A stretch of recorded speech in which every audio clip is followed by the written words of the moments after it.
तो इतिहास के क्रम में हम देख रहे थे दिल्ली सल्तनत, और दिल्ली सल्तनत पर जो 5 वंशजों ने शासन किया उनमें हम देख रहे थे गुलाम वंश, और गुलाम वंश के ही अंतर्गत हम देख रहे थे नसीरुद्दीन मोहम्मद। हमने देखा था कि मसूद शाह को हटाकर फिर है वो बलबन ने नसीरुद्दीन को सुल्तान बना दिया, नसीरुद्दीन को सुल्तान बना देता है ये दिल्ली सल्तनत का। तो वही बलबन ने क्यों नसीरुद्दीन को आखिर सुल्तान बनाया, क्या रीजन था? तो हमने देखा था कि हम पिछली कक्षा में पढ़ चुके हैं कि जो ये हमारा नसीरुद्दीन मोहम्मद होता है ये बहुत ही एकदम सीधा साधा सिंपल व्यक्ति होता है। ये सुल्तान होते हुए भी टोपी सिलकर अपनी जीविका का निर्वहन करता है, और खाली समय में ये कुरान की नकल करके फिर बाजारों में बेचता है। तो देखो भाई, गुण नहीं होने के कारण है वो ऐसे कार्य कर रहा है तो दिल्ली का सुल्तान कार्य ऐसे कर रहा है। फायदा कौन उठा रहा है? बलबन साहब। तो जो ये बलबन है इसके बारे में बता दूं, ये तुर्कानी चहलगामी का ही उठा हुआ एक व्यक्ति है जो बहुत शक्तिशाली हो जाता है आगे चलकर। ये काफी समय से है वो स्टेप बाय स्टेप है वो बढ़ रहा था राजा बनने के लिए, सुल्तान बनने के लिए ये भी इच्छुक था। यानी कि देखो पद कितना इंपॉर्टेंट हो गया है। ये बेचारा ताऊजी बोल सकते हो आप, ये ताऊजी है एक तरफ से, काफी ये बुजुर्ग व्यक्ति है बलबन साहब। तो अब देखो बलबन की कूटनीति क्या थी भाई? नसीरुद्दीन को सुल्तान बनाना तो हमने रख लिया कि इसने क्यों बनाया, क्योंकि ये चाहता था कि शासन तो मैं ही करूंगा, बस नाम मात्र के लिए सुल्तान है। ये सीधे डायरेक्टली है वो जो दिल्ली सल्तनत पर है वो की गद्दी पर नहीं बैठ सकता, क्योंकि इसे पता है कि जो और अन्य अमीर सरदार है और जो वहां की आवाम है वो इसका विरोध करेगी। तो इसमें भी स्टेप बाय स्टेप ये आगे बढ़ता है। तो आइए किस प्रकार से, क्योंकि बलबन ने नसीरुद्दीन मोहम्मद को सुल्तान बनाने में महत्वपूर्ण भूमिका निभाई थी। नसीरुद्दीन मोहम्मद को इसने ही बनाया था सुल्तान। अब देखो, अतः नसीरुद्दीन के काल में ही बलबन ने धीरे धीरे अपनी शक्ति की स्थिति को मजबूत करने का सफल प्रयास किया।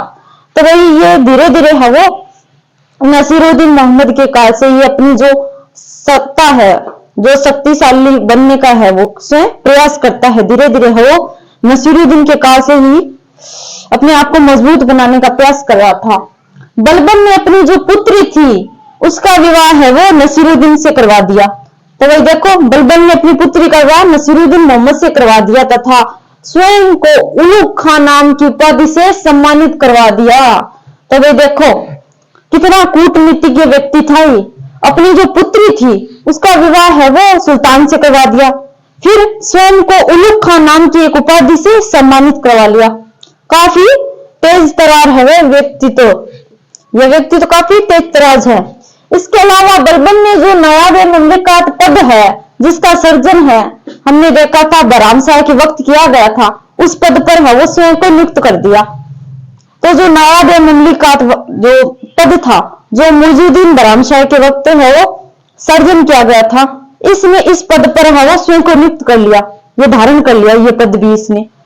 तो ये पद का क्या महत्व था इस पद का, कि ये पद पर रहने वाला व्यक्ति है वो जो सुल्तान की जितनी भी जो स्थितियां है उस पर कंट्रोल रखेगा। ये सुल्तान पर पूर्णतः कंट्रोल रखने वाला पद होता था। तो भाई अब ये इस पद पर बैठ गया है तो यानी कि ये कंट्रोल अपने आप रखेगा। अब देखो भाई बलबन के प्रतिद्वंदी, तो भाई बलबन है वो सुल्तान का चहेता बना हुआ है। सुल्तान इसी ने तो बनाया था नसीरुद्दीन को, तो ये मतलब सुल्तान के एकदम क्लोज है, नजदीक है, इसके पीछे पड़ा हुआ है सुल्तान के।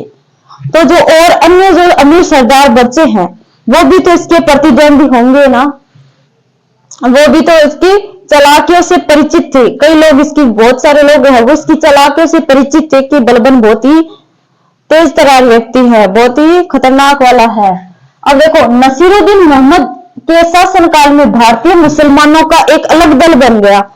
तो जो तुर्कानी चहलगामी थे अब उनका अलग एक दल और बन गया, जिसका जो प्रमुख था वो था एक इमामुद्दीन, क्योंकि भाई ये तो सुल्तान के नजदीक हो गया बलबन। अब ये जो और लोग हैं, इन्होंने अपना अलग से संगठन बना लिया कि ये बहुत चालाकियां कर रहा है, ये बड़ा चहेता बन रहा है, सुल्तान पर कंट्रोल रख रहा है, पूरा जो शासन है वो चला रहा है। नसीरुद्दीन मोहम्मद तो बस एक पुतला मात्र है, चला रहा है शासन यहाँ पर बलबन ही।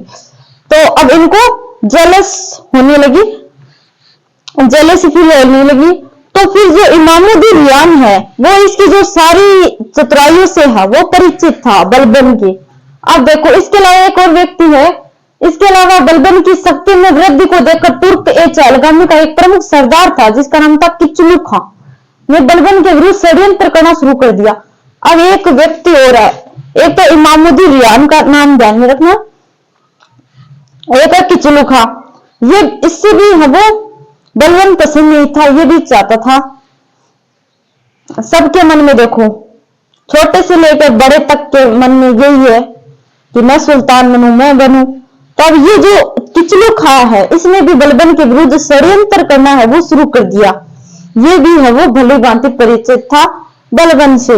अब देखो किंतु बलबन ने विरोधियों को है वो बड़ी सूझबूझ के साथ इनका सामना किया, इन सभी का दमन कर दिया, विद्रोहियों को, अपने जो विद्रोही थे उनका सफाया कर दिया और स्टेप बाय स्टेप अगली स्टेज पर बढ़ता रहा। इसी क्रम में 1266 ईस्वी में नसीरुद्दीन मोहम्मद की मृत्यु हो गई थी।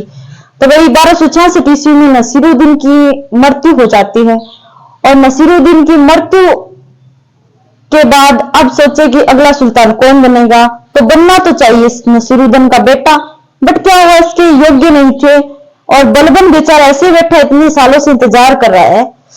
तो लास्ट में जो राजा है, जो अगला सुल्तान है, यहाँ सुल्तान उचित होगा क्योंकि जो सुल्तान है वो बनेगा वो बलबन, क्योंकि ये काफी लंबे समय से इंतजार कर रहा था और इसमें भाई धैर्य तो बहुत था, क्योंकि पेशेंस बहुत था इंसान में, क्योंकि काफी लंबे समय तक सोच रहा था कि मैं बनूं और स्टेप बाय स्टेप है वो सब अपने विद्रोहियों को दबाता गया, उनको पीछे छोड़ता गया और ये आगे बढ़ता गया।